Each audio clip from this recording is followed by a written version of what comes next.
primeira noite, eles se aproximam e roubam uma flor do nosso jardim. E não dizemos nada.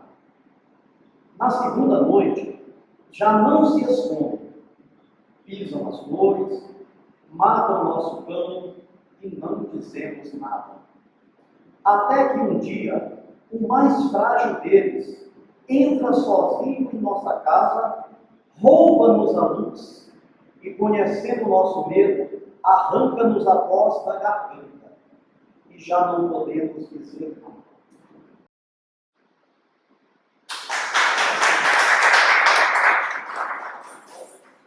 Agradecendo ao nosso amigo Pedro, daremos então início ao nosso palestrante, seja bem-vindo. Muito obrigado por ter aceitado esse convite. Muito obrigado por estar aqui, trazer o seu conhecimento e compartilhar conosco. E eu gostaria de começar já te dando um presente. Você explicasse para a gente o que é segurança pública. Você explicasse. Antes de responder você, Mari, quero agradecer por esse convite. Sobretudo, também pensar em Uberlândia, porque eu tenho uma paixão muito grande por essa cidade, a cidade da minha família por parte de mãe. Eu tenho uma segurança que Uberlândia é ainda mais perto, porque o meu tio, por parte de pai, foi delegado aqui por muitos anos, no Lorival. E eu acho muito importante e fundamental. Eu sei que esse é apenas a primeira semente que estamos plantando, mas começa a colher porque as ideias, elas nascem, elas são plantadas e com o tempo geram frutos, né? E pensar em Uberlândia nesse sentido é tão importante porque nós temos um histórico de Uberlândia onde a participação social é muito pequena ainda. Nós estamos vendo cada vez mais movimentos políticos nos últimos tempos e é fundamental as pessoas participarem. E é muito engraçado. É um momento da gente debater ideias, e não debater pessoas, infelizmente. E tem amigos meus de Uberlândia aqui, e os meninos sabem disso, que a gente começa a conversar. Não estão aqui presentes justamente por ter posicionamento político. Eu não quero debater político, eu quero debater ideias para a gente poder pensar um tema que é tão fundamental para a segurança pública. É um tema que vem desde a Grécia Antiga, e aí já procurando responder um pouco essa pergunta. E como qualquer outro tema dentro de cultura, dentro da área de esporte, lazer, educação, saúde, é um tema policíaco. O que quer dizer policíaco? Porque tem vários sentidos, tem várias conotações e depende do que a gente está tratando. Quando a gente pensa em segurança pública como um fator mais objetivo, a gente vai entrar em algumas discussões propriamente de disputa de campo. O que é disputa de campo? O que é policiamento? O que é segurança pública? Para uma instituição policial, o que é segurança pública? Para alguém que trabalha na área de direitos humanos, o que é uma segurança pública para quem trabalha na área de saúde? São fatores diversos que a gente para para pensar. Eu tenho uma formação que o Mário contou, eu formei em Ciências Sociais, fiz mestrado em Sociologia e atualmente estou doutorado em Sociologia pela Universidade Federal de Goiás. Como vocês veem ali, hoje eu sou professor de Sociologia da UFG, vice-coordenador do Núcleo de Estudos sobre Criminalidade e Violência, pesquisador do núcleo internacional chamado Núcleo de Estudos Interdisciplinares sobre Psicoativos e membro do pesquisador do Observatório Goiano dos Direitos Humanos. Quando a gente relaciona a questão da segurança pública e a gente fizer uma pesquisa perguntando o que é segurança pública, nós vamos ter diversas respostas. Tem gente que vai resumir segurança pública a policiamento.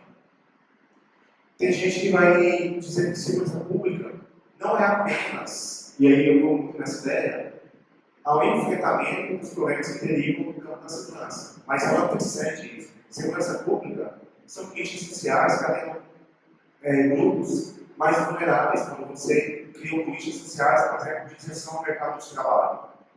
Quando você leva acesso à cultura e à educação em áreas mais carentes das cidades. Então, é importante entender que, além de ser, por exemplo, ter diversas conotações, a segurança pública, e aí a gente pensa que é um caráter político também, porque a segurança pública está na mão do Estado.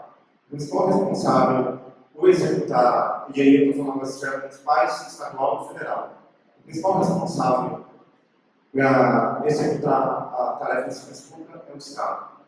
Então depende-se também de quem está governando, depende-se também de quem é que está nos comandos das polícias, na gestão, e o que eles querem com a segurança pública. A segurança pública ela pode funcionar tanto quanto para beneficiar a sociedade, quanto uma função política mesmo, para poder resultar em votos, quando a gente pensa. E aí eu vou até brincar um pouquinho com o Mário, nesse sentido, quando ele falou assim que não é político, não tem como não ser político. Nesse sentido, eu não estou falando de político partidário, não, porque se eu estar aqui conversando com vocês, isso é um ato político. O político está no nosso corpo. Se a gente pegar o Foucault, a maneira que você sente, a maneira que você fala, isso é ato político, isso é ação política.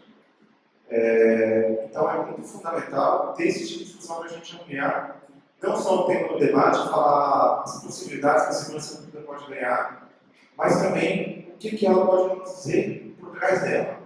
E aí eu vou tentar fazer aqui com vocês uma discussão sobre segurança pública a partir de algumas pesquisas que a gente fez pelo nosso grupo de estudos sobre criminalidade e violência, sobre o que a população goiana pensa sobre segurança pública, sobre sentimento de insegurança, vitimização e qual é o papel delas diante do que tem acontecido nos últimos anos na nossa sociedade. Por isso que eu decidi por esse tema: medo da violência ou violência no medo, os paradoxos da segurança pública. Quando a gente pega esses dois termos, medo da violência, tem essa sensação de insegurança, desse medo de ser vítima. Mas quando a gente fala de violência no medo, eu estou trazendo um outro ponto que é pouco discutido e problematizado. Quando a gente pega para ver um jornal, conversa, ou seja, um programa de jornalístico, é tanta violência, é tanta imagem de violência que a gente enxerga, que a gente assiste, e hoje com as redes sociais, aquele crime que é longe se torna tão perto, você é bombardeado o tempo todo por notícias, por fatos, por casos, que nem sempre são verdades, ao ponto da gente chegar que essa violência do medo, ela causa mais violência. Da mesma forma como o medo da violência, quando a gente pega nos últimos tempos, os casos de linchamento, casos até de pessoas que foram condenadas antes de qualquer julgamento legal, foram condenadas a partir de fotos, de relatos, de boca a boca, ao ponto de elas serem assassinadas por pessoas da comunidade onde elas moravam. E aí, nesse sentido, que eu vou tentar construir a minha fala, e pensando nesses paradoxos. Esse paradoxo no sentido de dialético, de um ponto e de outro, e como que esses discursos, que às vezes parecem estar enraizados em falas benéficas para a sociedade, esconde outros fatores a partir de elementos que, e aí eu não quero nem problematizar muito isso para poder jogar o debate no final. O que nós temos por trás desse discurso da ideia de segurança e os perigos que a gente constrói em relação a isso.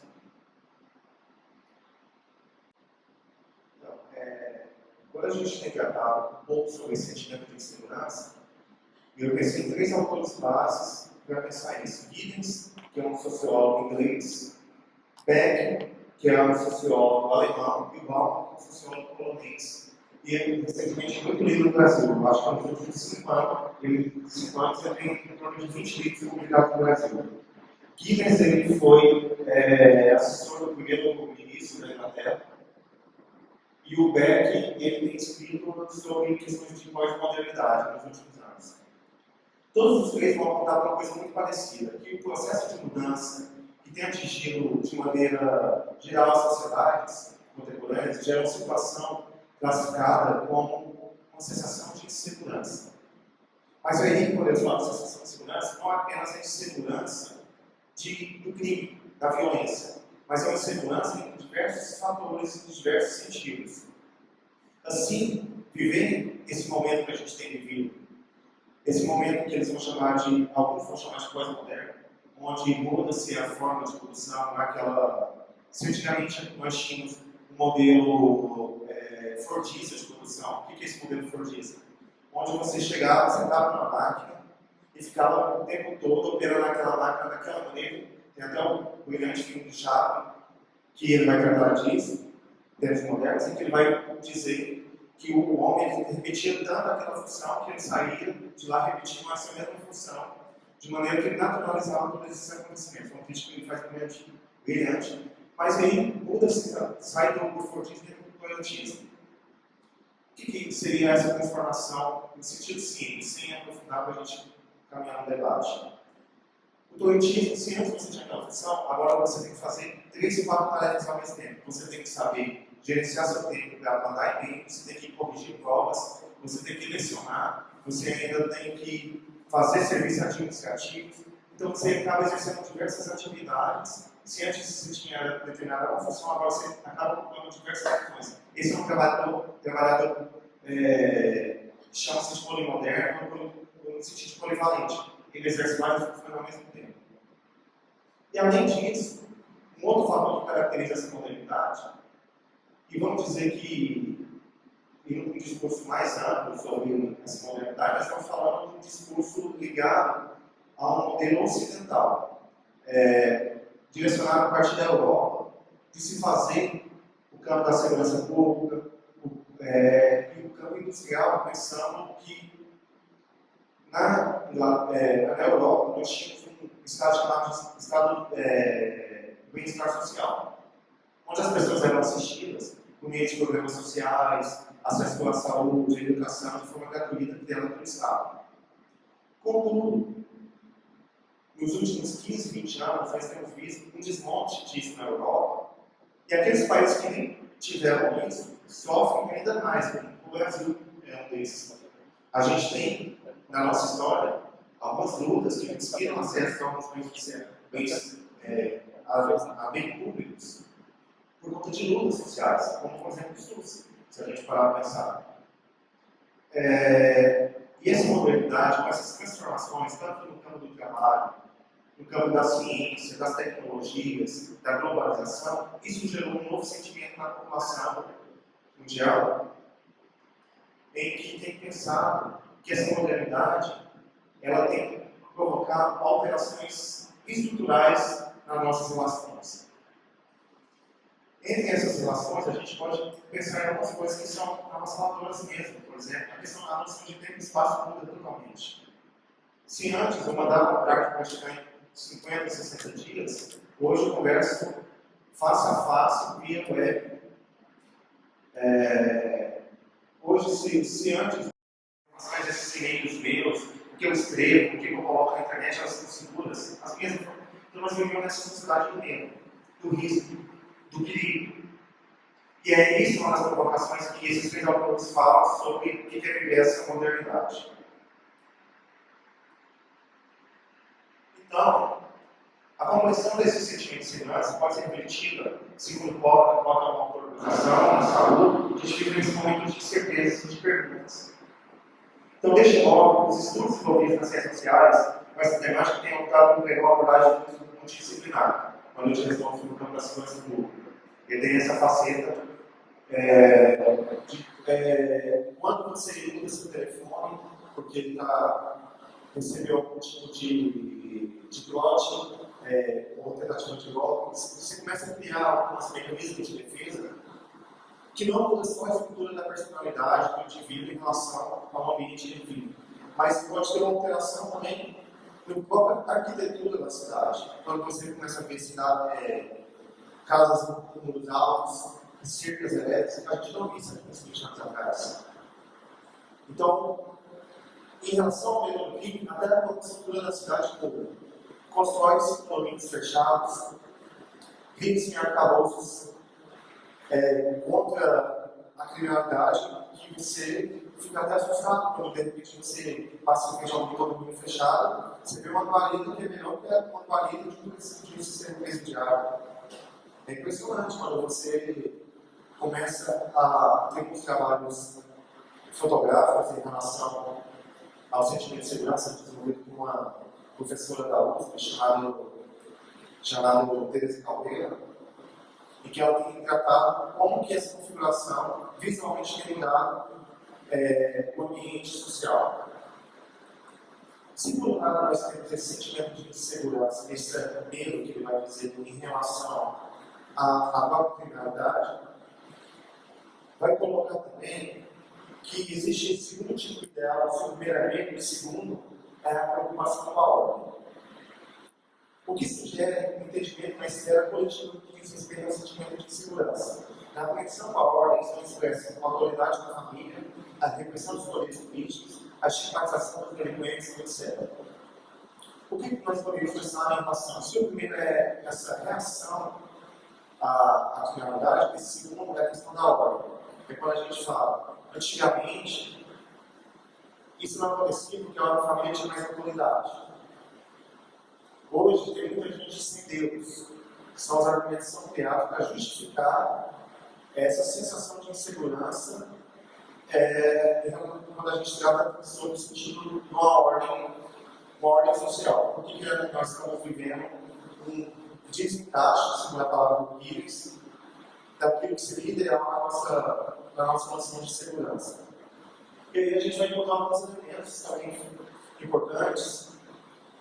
E o Sebastião está pensando diretamente, Sebastião Cheque, sobre essa propagação do sentimento de segurança. Ele vai dizer que existem alguns problemas relevantes que são considerados responsáveis pela construção de elementos que geram as principais perturbações da ordem das sociedades contemporâneas. O crime tende a expandir o sentimento de medo, desconfiança, que torna inviáveis a existência de valores e práticas fundamentais de sociedade e solidariedade social. Em algumas pesquisas e algumas leituras, em algumas pesquisas que eu fiz, mostram que hoje vai ser vivido esvaziamento dos locais públicos.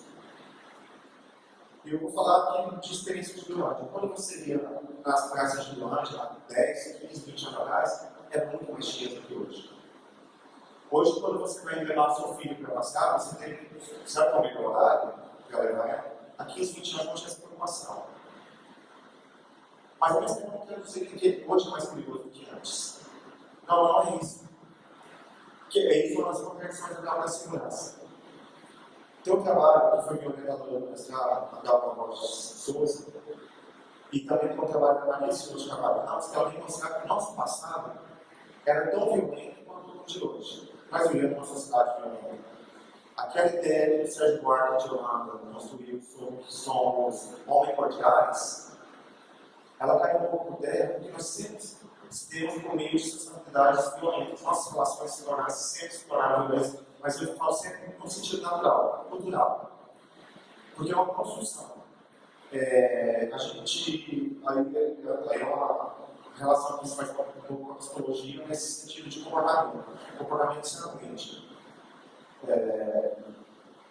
E aí, uma das coisas interessantes que elas vão analisar e elas vão mostrar que elas vão pegar narrativas sobre violências que aconteceu no nosso Brasil rural, que elas andavam em Goiás rural, e da Maria Silva sobre São Paulo rural.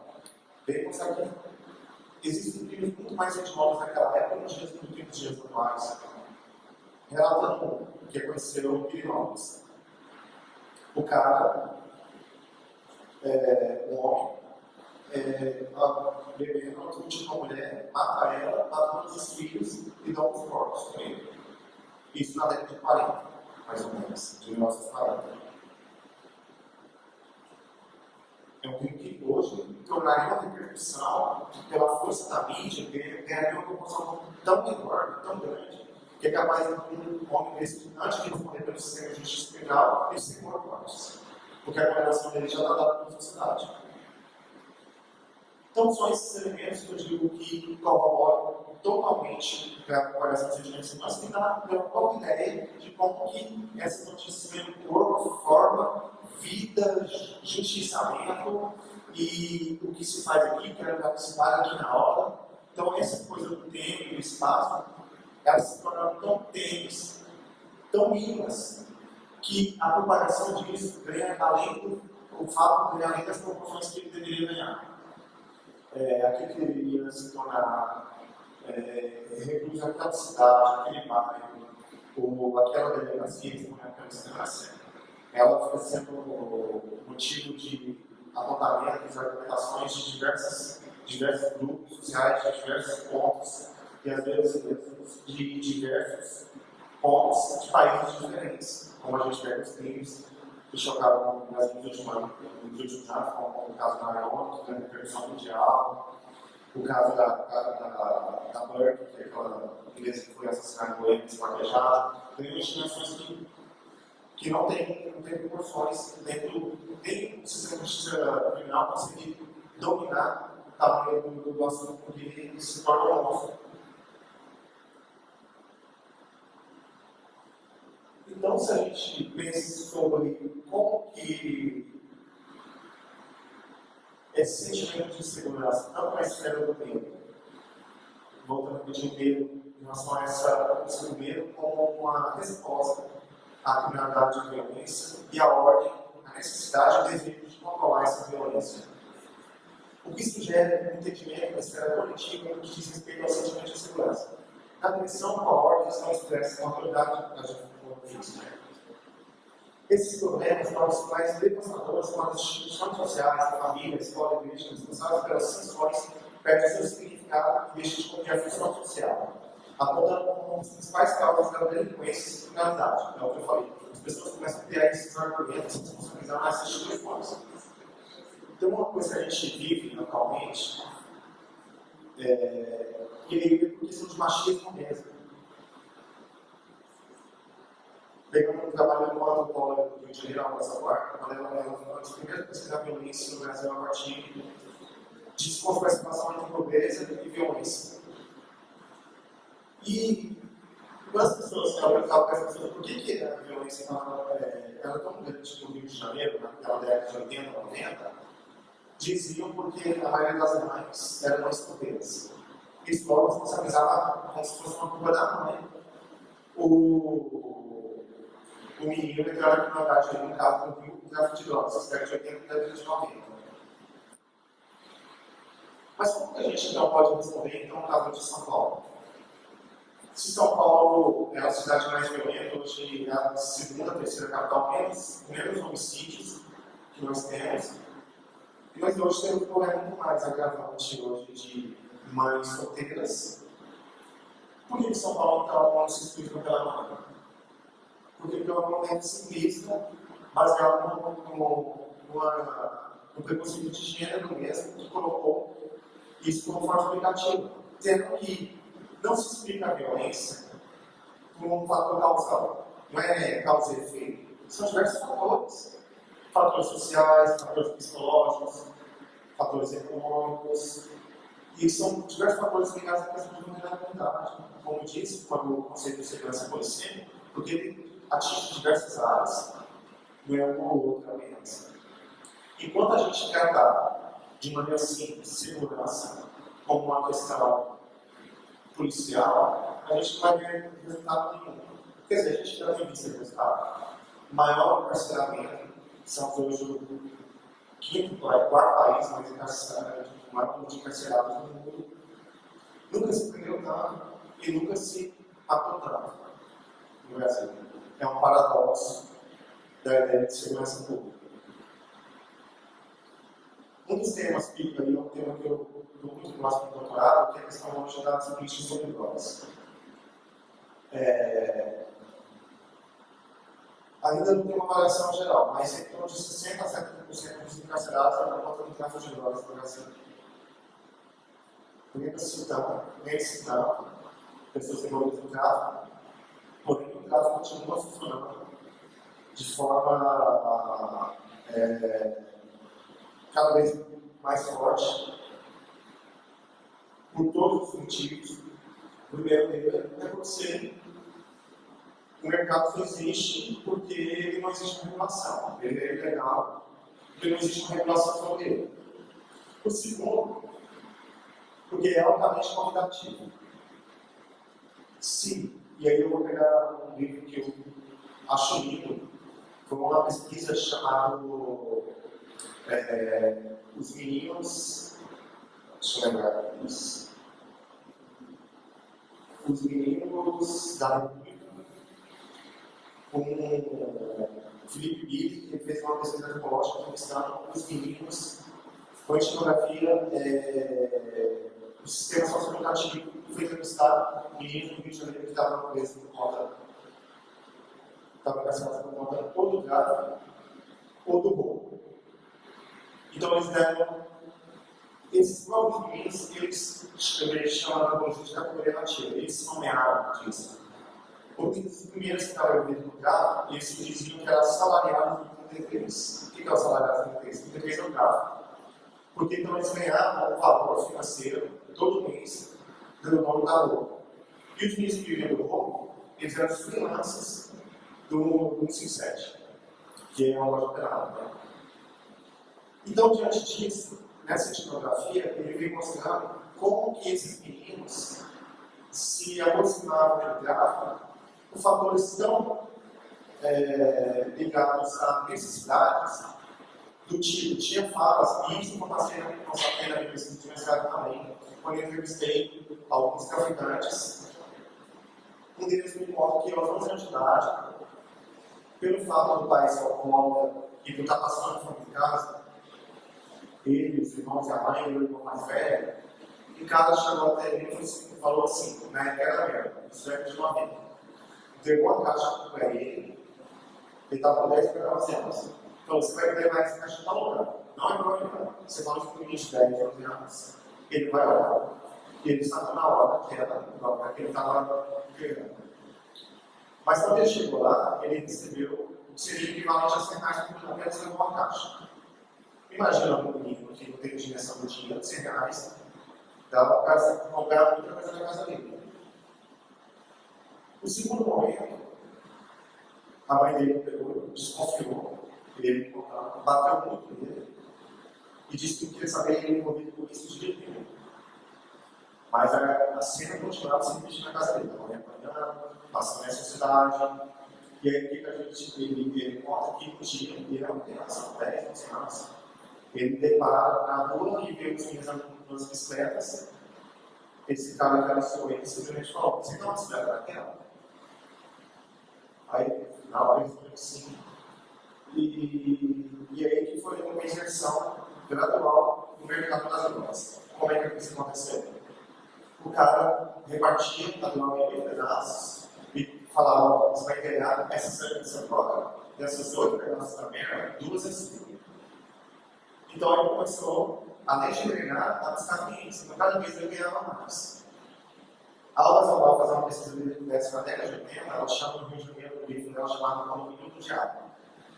Porque a partir esse nome desse tipo foi uma entrevista que ela fez quando ela entrevistou um menino de 16 anos, que logo depois que ela entrevistou ele foi morto. E que ela dizia, na entrevista ele dizia: tem mexido com a droga, tem mexido com o carro, é mesmo que eu digo do diabo. Ou eu saio do corpo, ou eu saio aleijado, ou eu saio preso. Mas ao mesmo tempo, a gente não. Isso não nos vai demonizar as drogas. Não vai poder que é uma coisa que percorre. Pelo contrário, nós precisamos a gente discutir o que é as drogas e o que esse mercado proibido ele pode causar. As políticas de drogas, se a gente pensar o Brasil, a política do Brasil, elas foram incorporadas a partir dos Estados Unidos. Os Estados Unidos ditam as regras com drogas em todos os países ocidentais. Influência política que eles exercem. E um desses fatores que chama a atenção, pensando como que ela surgiu nos Estados Unidos, ela surgiu a partir de fatores discriminatórios. Como foi esses fatores? Por exemplo, a maconha ela foi levada por camponeses africanos que tinham acabado de sair da época da escravidão norte-americana. A cocaína estava associada a chineses. E como as mudanças sociais que estavam acontecendo nos Estados Unidos, isso a gente percebe no século XIX, e a quantidade de imigrantes que tinha aquele ideal dos Estados Unidos, a liberdade, fez com que a população que era nativa discriminasse essa população que estava chegando, esses outsiders, esses visitantes, e começaram a culpar eles por qualquer tipo de crime que acontecesse. Isso é normal quando se tem aquelas novas pessoas que estão chegando na cidade, na área. O Sartre fala que o inferno é louco, e é nesse sentido mesmo. Quando o Brasil adota essa política de nós, adota o mesmo modelo dos Estados Unidos, que é um modelo bélico, que é um modelo de guerra às armas. E quando a gente vem envolvido, quais são os resultados disso? No encarceramento, nós temos um aumento enorme sobre a quantidade de pessoas que morrem relacionadas a drogas, seja pela própria ilegalidade desse mercado, ou a guerra mesmo entre policiais e pessoas que estão envolvidas no mercado. Mas não só isso. A gente vê também muitas pessoas inocentes que acabam se tornando reféns e vítimas dessa violência do discurso de guerra às drogas. Quando a gente pega e vê situações como eu conheço alguns casos de a irmã de um cara que estava devendo um traficante, ela foi morta por retaliação porque o irmão estava morrendo, ou então uma bala perdida entre conflito policial e traficante. Mas a parte que morre é a bala, ou é policial, ou é pessoa da periferia. Nunca o traficante, o cara que perdeu balas no Rio de Janeiro, em Goiás, não é o alto comando da polícia que recebe seus 20 mil, 30 mil reais. É o policial militar, é o policial civil que recebe lá seus 2, 3 mil reais.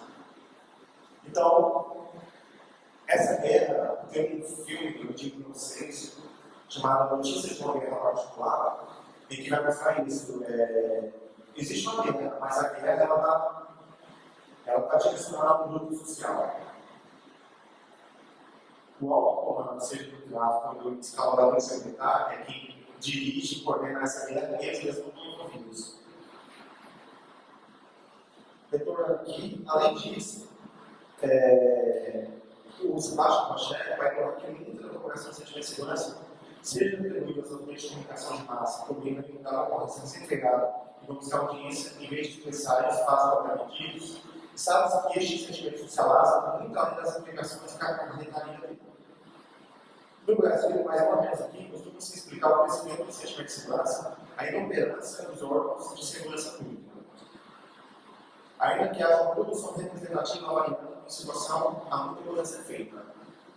Quando a gente foi falando da população, muitos deles colocam que eles basta assistir um jornal, a população de determinada mexer mais no policiamento. Não existe um estudo, quer dizer, existe estudo, mas não é possível correlacionar estatisticamente apontando aumento de policiamento com redução de crime. É engraçado isso. Mas o que a presença da polícia ajuda?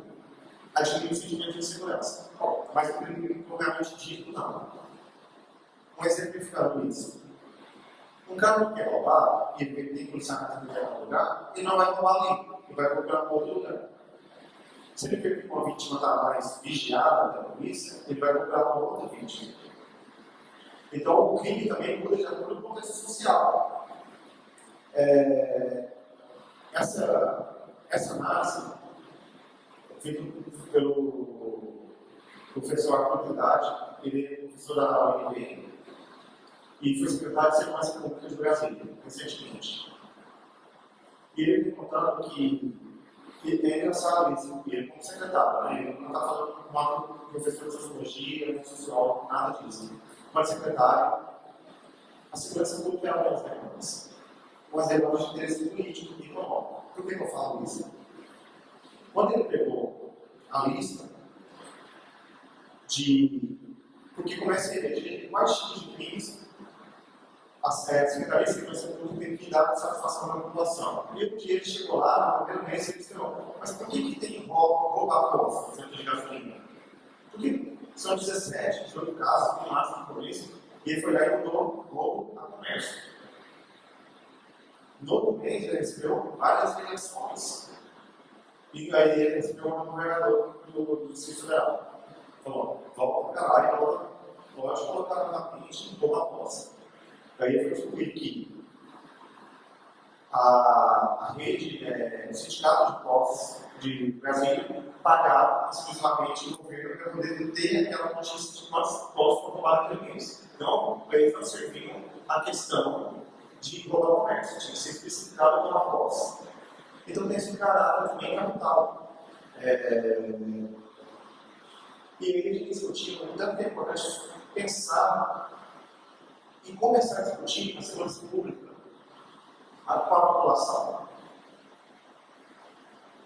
E aí eu sou muito temeroso nesse sentido, porque nós estamos vivendo um período de democracia plena. Porque a gente está passando por essa crise política, mas é um fator que é interessante a época.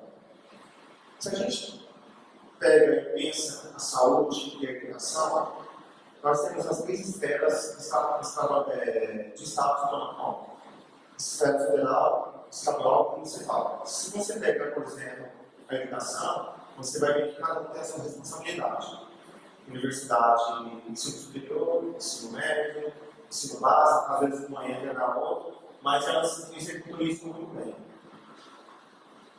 No Plano Nacional de Educação, tem participação ativa de professores, de movimentos sociais, aí você pega o movimento ali, a necessidade de colocar o debate da questão racial nas discussões de educação. Você pega a questão de movimentos LGBTs, movimentos feministas, querendo pautar dentro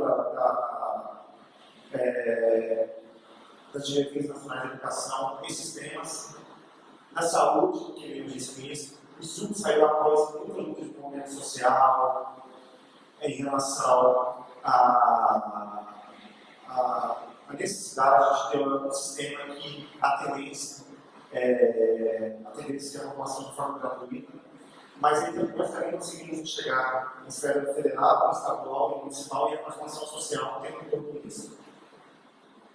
E tem uma coisa que eu quero cuidar da ciência política e trabalhar com a contabilidade. A contabilidade é a responsabilidade em deixar esclarecido para a população o que é os gastos, que hoje a gente chama de ambiente de transparência. Os gastos dos servidores, o que nós temos de bens materiais, de ladeira, na escola, tem que ser pensado em contas isso. Só que o campo da segurança pública é mais complicado. Por que eu digo complicado? Porque não tem participação social da população decidir. Quando você chega aqui na verdade, é aquilo que veio de cima para baixo para esse que está tendo executado. Ela pode até ouvir a população, mas não cabe a ela decidir como é que ela vai agir na cidade. E ainda tem outras implicações ainda mais em relação a isso. Se existe a contabilidade que essa esclarecer,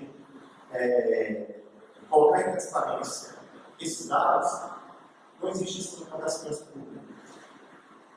Em plena democracia que a gente tem vivido, nós temos uma lei, tanto o governo de Goiás, quanto, um pouco pior, o governo de São Paulo, decretaram 50 anos de sigilo de dados para a segurança pública.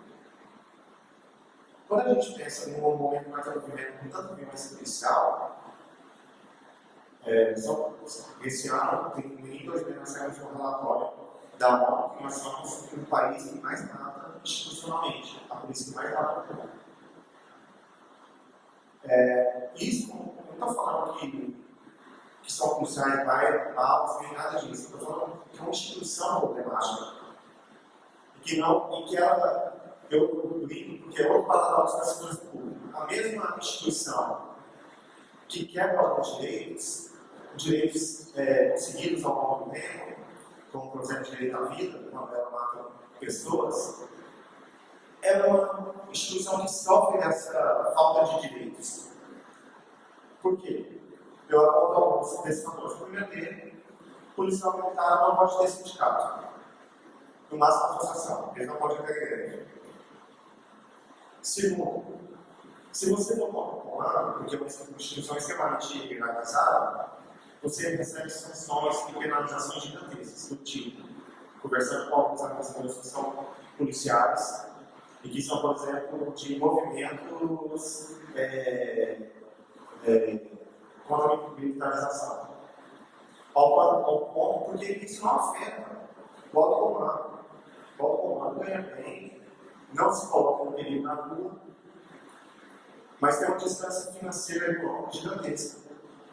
E eles, portanto, por ser esse movimento de democratização da polícia militar, e o comando deles sabe disso, acontece que uma bota mal engraxada ou uma roupa mal passada, ele recebe o seguinte argumento: liga hoje para sua companhia, liga para sua mulher, que você vai dormir hoje, você vai ficar preso hoje. Essas percepções vai contra esse ideal de democracia que nós temos. Isso é uma implicação que nós temos vivido atualmente em relação a esses dados. É muito difícil pesquisar segurança pública. É um trabalho quase mensal. Eu vou fazer uma pesquisa com pessoas que estavam presas por tráfico dentro do presídio, para conseguir autorizações de lá, de cá, lá no outro, com burocracias. Demorei 9 meses para entrar no presídio. Eu tenho certeza que até mesmo a permissão da dinâmica do grupo lá é muito mais fácil ficar com o nome do que ficar com uma pesquisa dentro do presídio. Vou os dados para a gente ter uma discussão a partir de alguns resultados de pesquisa. Sentimento de segurança é alguns apontamentos para a gente pensar na segurança pública. Nessa pesquisa, a gente abordou alguns temas, como percepção sobre vitimização, vizinhança, bairro, cidade, sentimento de insegurança, vitimização, resposta face ao medo e a criminalidade. Essa pesquisa que a gente fez começou em 2008, terminou em 2010. Ela foi feita em Goiânia e mais 2 cidades. A gente seguiu o índice de desenvolvimento humano pelas cidades com maior índice de homicídio e as que menos tinham, para poder fazer uma comparação.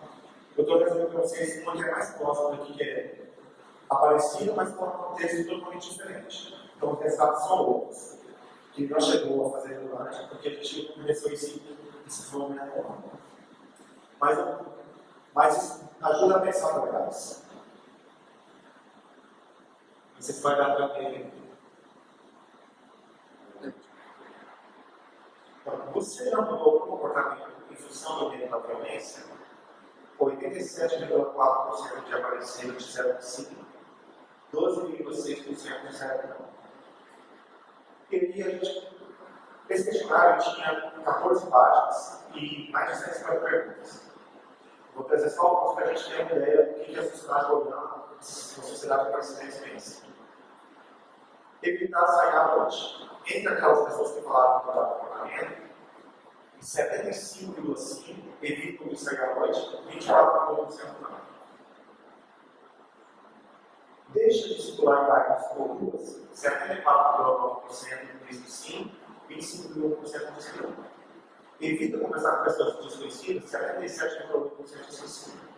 Evita lugares públicos e com grandes aglomerações, 60,5% diz que sim. Esses dados do sentimento de segurança nos ajudam a pensar o quanto que é um dos fatores fundamentais da vida da cidade, ela se perde, que é a sociabilidade. Se você evita locais públicos, se você evita de sair, a gente ganha força aquele discurso de que nós estamos se tornando intoleráveis. Nós estamos nos fechando em nossas casas, colocando grades, cadeados, muros altos, cercas elétricas. Isso impacta muito a nossa vida.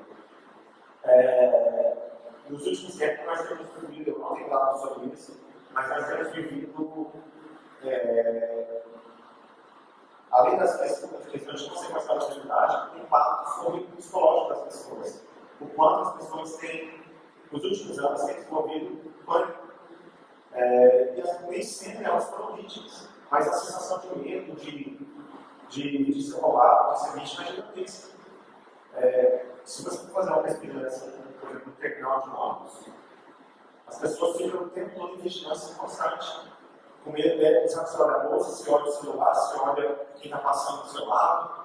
Quando a mulher, pior é mais ainda, porque eles são mais vulneráveis a esse tipo de violência, porque eles não têm a violência sexual. São comunicações que de diversidade têm causado esse sentimento perturbador e que nos tem colocado também em reações tão gigantescas que tem feito mudar o nosso pensamento sobre o que é diversidade. E isso a gente está interferindo diretamente no que é viver a democracia. Você já fez alguma modificação na sua residência ou condomínio visando maior segurança? 45,2% disse que sim. Dessas mudanças. Instalou alarme, 27% disse que sim.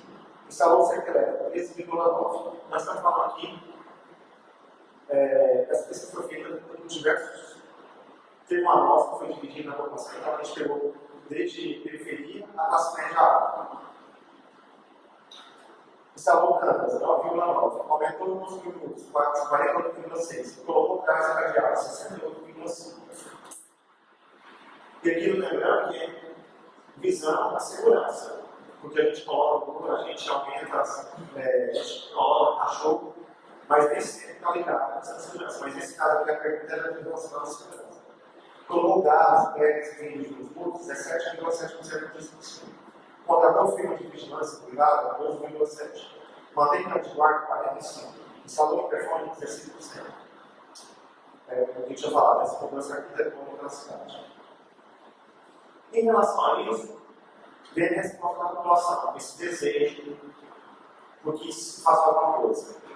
E aí, eu acho que entra as maiores contradições da segurança pública no sentido de os paradoxos que ela vive. Penas mais rigorosas. Podem reduzir o crime no país? 52,6% acredito que sim, 29,7% concorda. Ela concorda totalmente, concorda, discorda totalmente. Mas se pegar concorda aqui, vai dar mais de 80%. A pena de morte sem uma medida eficaz na redução do crime no país, mais de 50% concorda. Eu é engraçado porque eu ficava questionando. Porque a gente sabe que, pelo mapa da violência anual, feito pela Segurança Pública de Brasília, aponta que existem vítimas preferenciais. As maiores vítimas da violência são jovens, gays das periferias. A chance é quase 4 vezes maior do que um jovem branco morrer de uma negro. O que uma das pessoas que me questionaram na hora da pesquisa, quando eu estava, tinha outra pergunta assim, mas não coloquei aqui. É que, mesmo elas entendendo que elas poderiam ser vítimas preferenciais, ela concordava com a questão da pena de morte.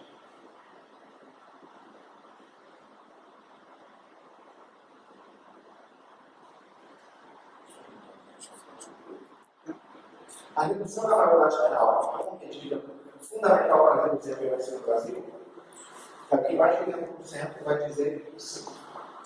A legalização das drogas reduziria a criminalidade e a violência. Mais de 70% vai dizer que não.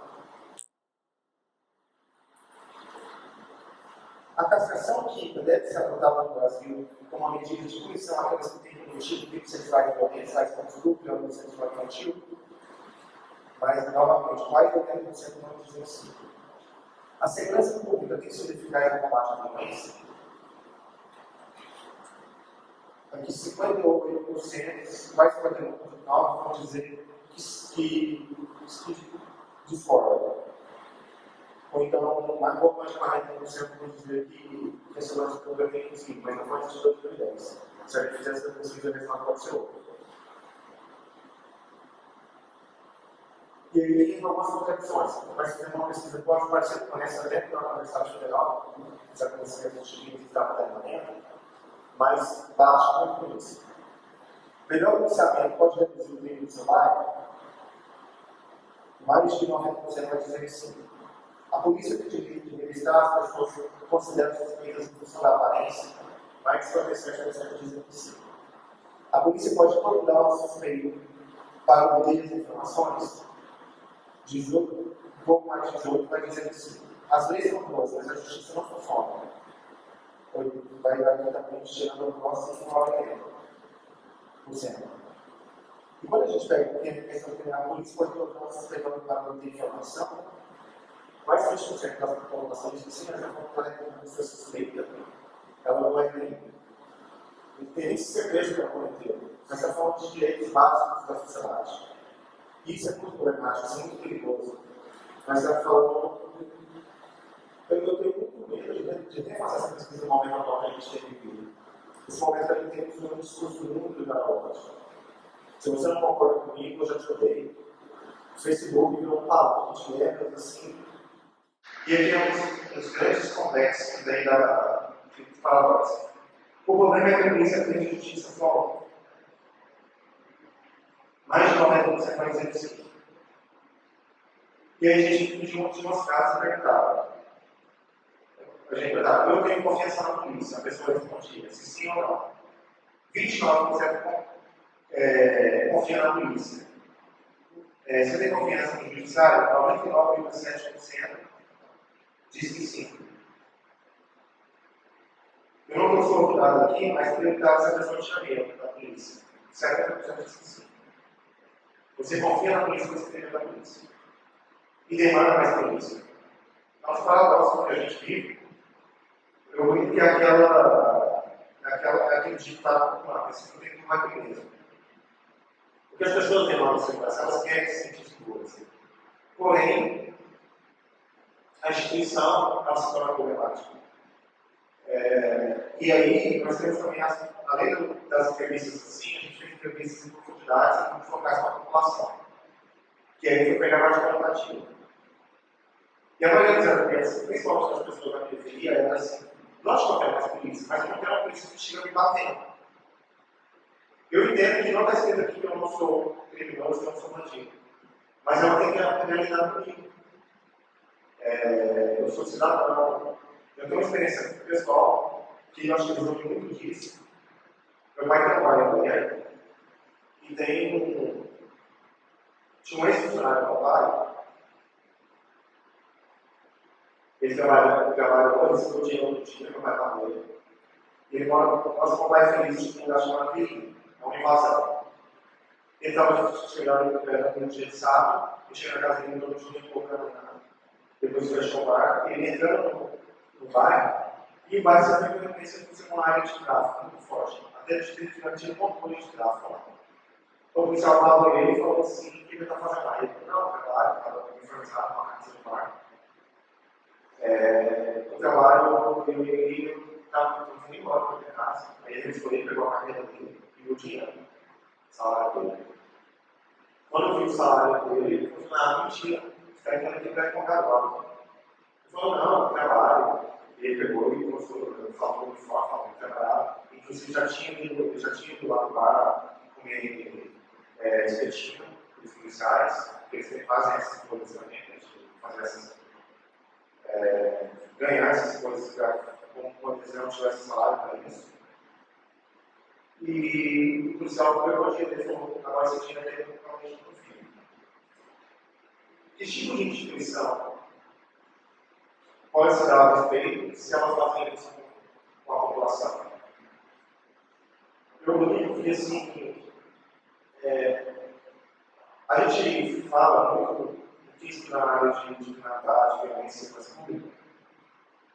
A política pública ela existe, mas a política pública existe de forma diferente na sociedade.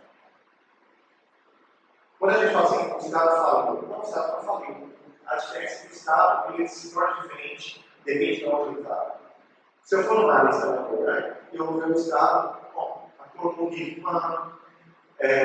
água nas plantas das praças, eu vou ver o retoque nas praças que tem lá, nas quadras poliesportivas, que tem nas áreas públicas, eu vou ver um policiamento.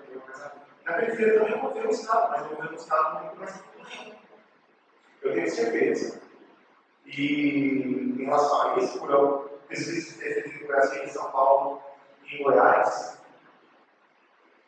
e eu acho que na imaginação popular está isso também. A forma que a polícia aborda uma pessoa na periferia não é a mesma que ela aborda nos grandes centros econômicos, nos bairros novos. Porque ela pode abordar o filho de um juiz, ela pode abordar o filho de um promotor. Mas dificilmente vai ter um filho de um juiz que for morar na periferia. dele, lógico, porque ele também tem sua gestão mais pobres na cidade. Mas o que eu quero colocar nesse sentido é que a instituição policial, a instituição militar, principalmente, passa por esses problemas de hoje que a gente tem vivido, de falta de confiança e de credibilidade perante a população, da mesma forma como a política. A política tem sido descredenciada pela população, justamente por esses desenvolvimentos e por fugir daquilo que ela deveria fazer. E aí, para terminar, eu queria colocar, e até mesmo para a gente pensar esse debate, se a segurança pública, a gente tem esse discurso sobre cuidar dos bens, da vida, e ela está na mão do Estado, ela está na mão de grupos sociais que tomam conta e definem o que é a segurança pública. Como eu disse no início, ela depende de quem está operacionalizando ela. Aí eu quero lembrar 3 atores que ganham muito bem com a segurança pública, que ganham com a violência, melhor dizendo. Um é a mídia. A mídia ganha muito dinheiro com a violência. Basta ver os programas jornalísticos que tem aí, policialistas.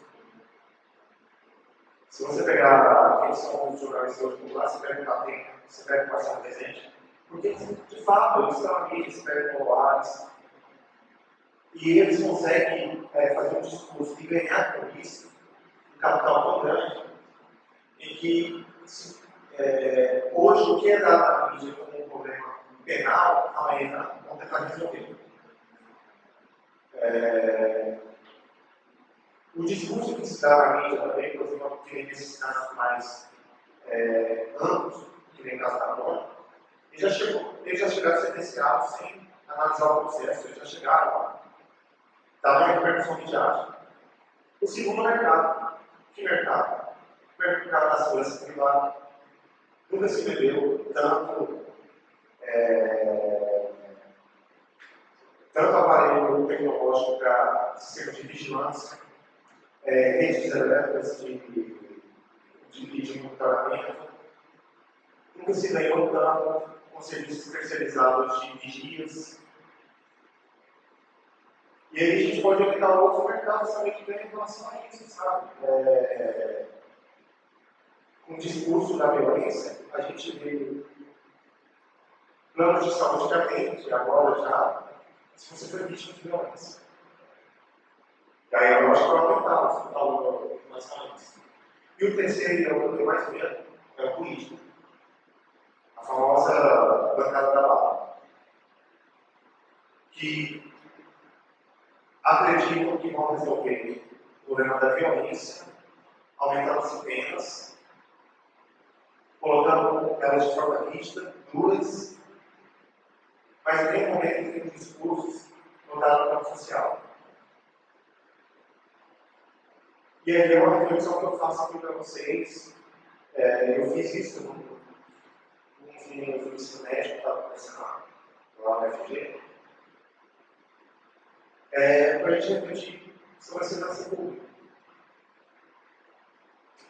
Porque a gente demanda tanto segurança pública, a gente quer tantos mais policiamento, a gente quer mais se sentir menos inseguro, menos sensação de segurança.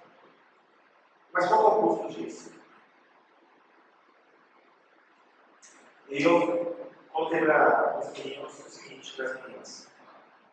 É que a gente vai continuar reproduzindo essa segurança pública porque até agora não deu nada certo. Como disse ela, nunca se deu tanto, nunca se morreu tanto, nunca se roubou tanto. E aí essa estatística demonstra, lógico que vai ser um crescimento populacional que acompanha isso, mas houve-se um aumento de fato dessas violências.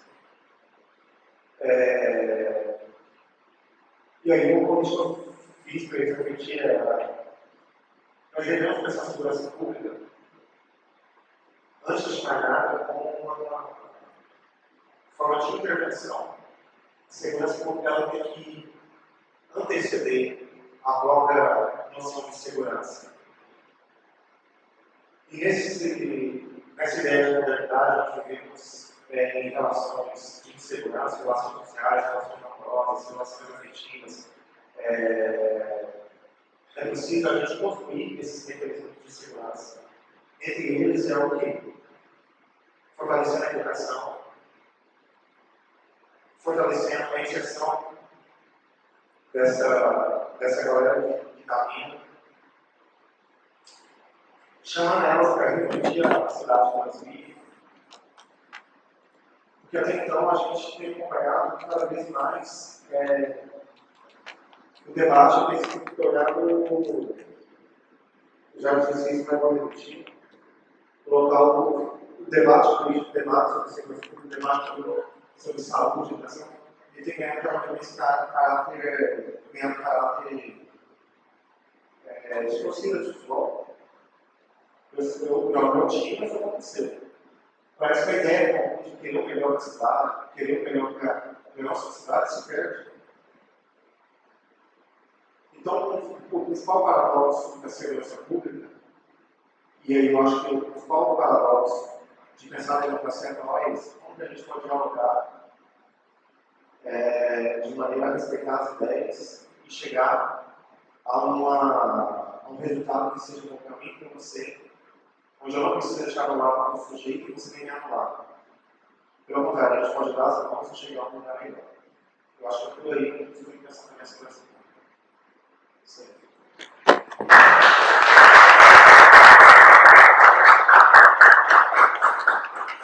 Pessoal, os números, essa galera, abertos, serve essa pergunta, se quiser simular a sua opinião, escola, escola do trecho, que diz que você acha que é uma relevância ou não. Se alguém quiser expressar a sua opinião, sinta essa vontade, está aí para contribuir conosco. Nós estamos agora em esse momento de liberdade. Ali é um café, se quiser.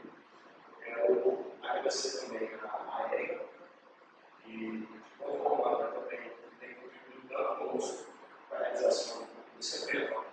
E a Érica. Aí vai ser pela ordem? Como vai ser? Essa ordem.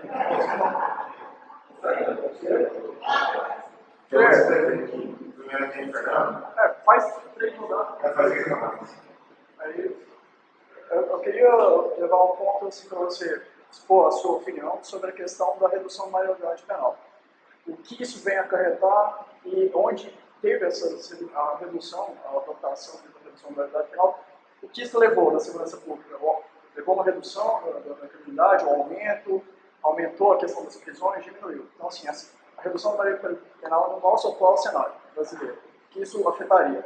E o outro ponto é também o porquê que as pessoas veem a questão dos direitos humanos achando que o direito humano só tem uma única função de proteger contraventores, criminosos. Por que isso é uma coisa tão senso comum, de forma a não ter argumento, mas sim de culpar os direitos humanos que defendem somente o criminoso? E assim, o papel do Estado como o que vai punir e o direito humano, do meu ponto de vista, como o que vai defender. Mas por que as pessoas veem direitos humanos como um direito exclusivo para pessoas do crime que tenham contravenção? Seriam essas duas questões.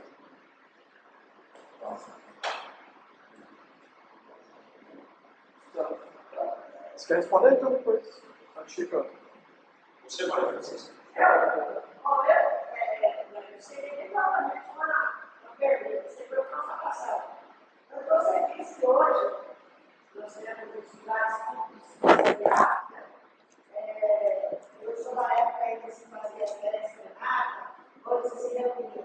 Então, uma das constatações seria que eu vejo sempre, primeiro, um jovem, um adulto naquela época, ele só encontrava nas praças.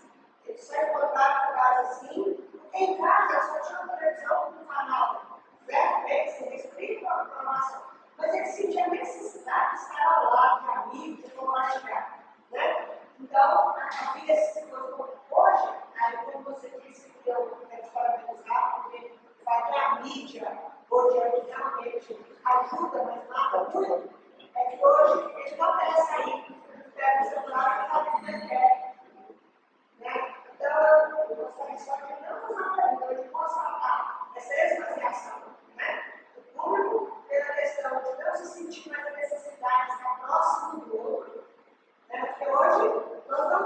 caminho demais não dá para conversar. Né? Porque nós estamos tão assim conectados, sem ver, sem olhar no rosto do outro, né? Porque a nossa necessidade parece ser tão grande de falar, mas sem olhar. Né? Então, aí eu vejo que como uma das constatações, mas vai ser assim. Só para começar, mas ela fala, se a gente fizesse uma conferência, talvez teríamos mais pessoas.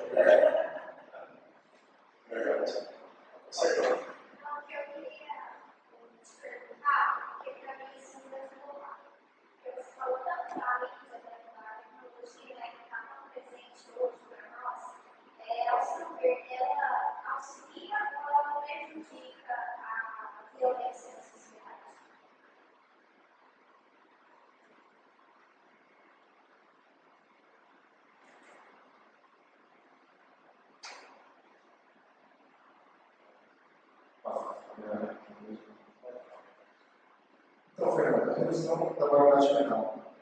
Então, tem uma moralidade muito complicada de se dizer, porque quando a gente entra nesse tema, a gente já entra em um pecado sensacionalista.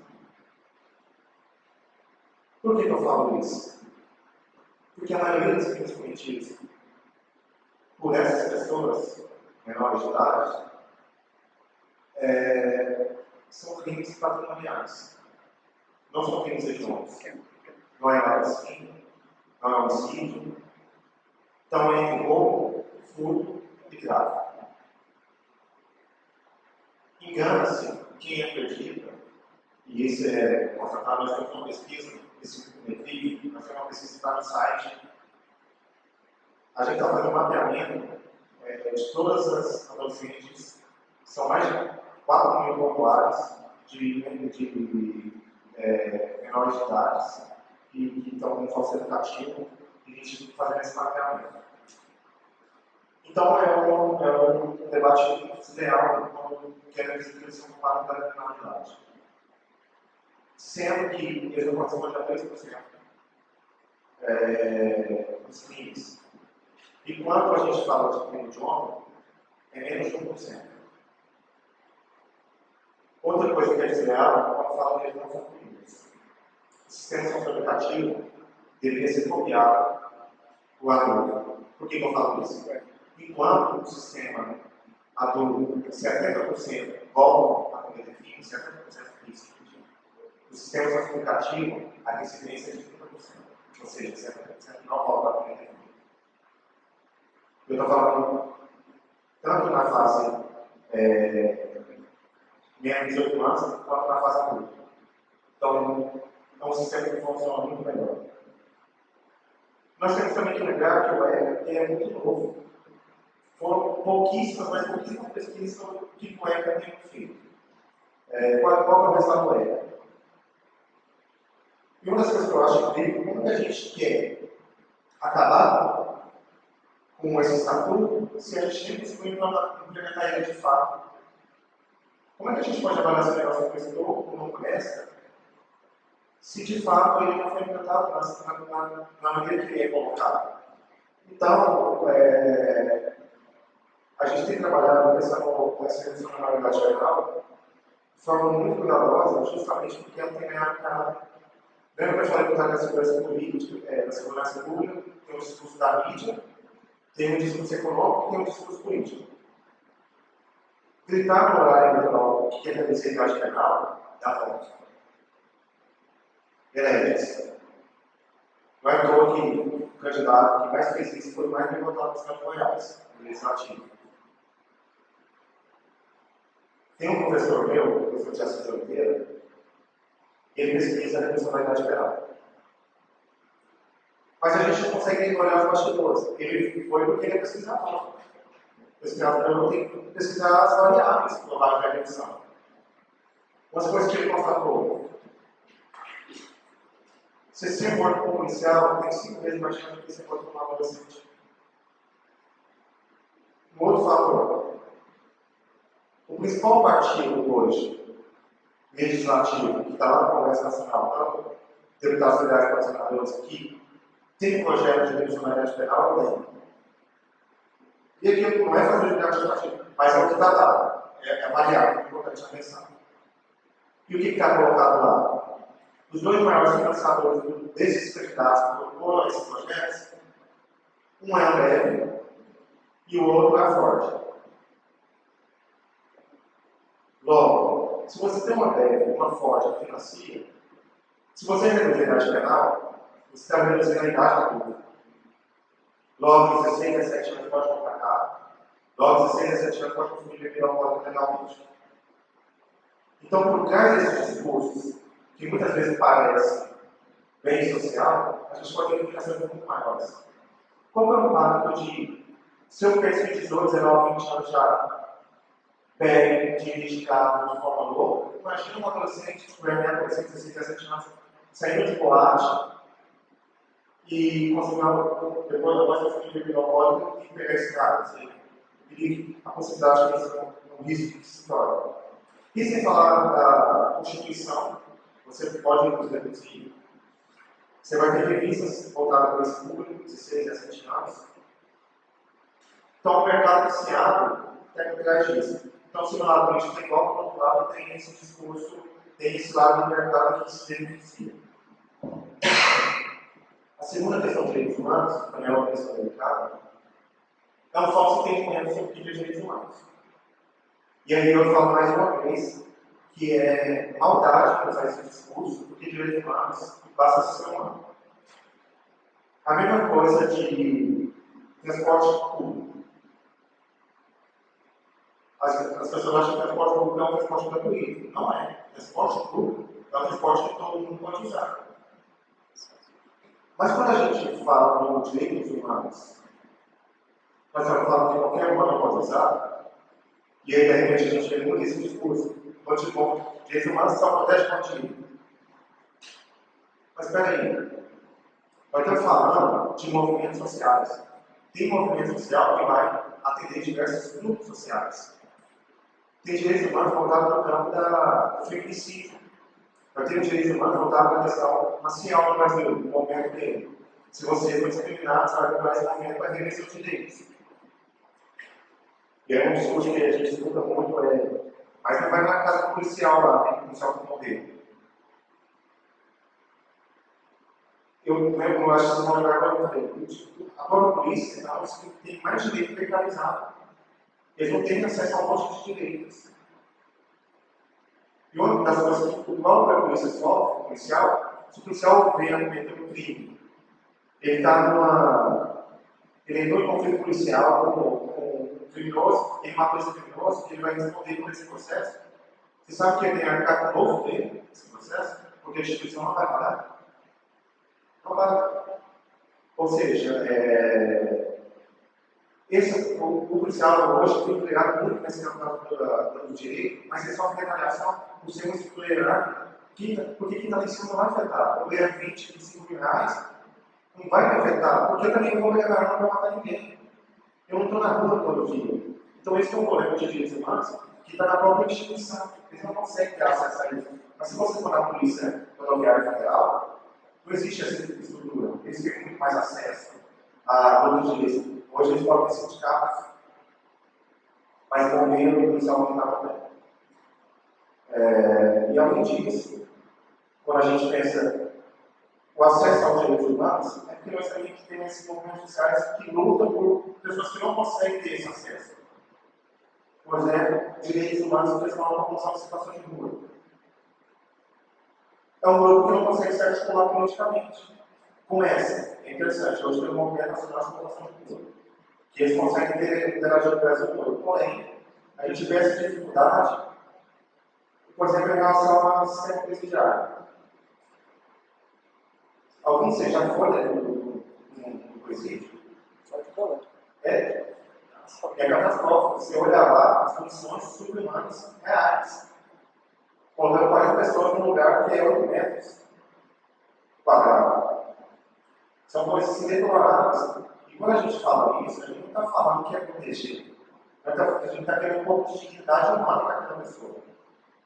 Da mesma forma, quando o cara cometeu um crime e vem com direitos humanos, que parece uma entidade, não, são pessoas que agem, que trabalham com direitos humanos.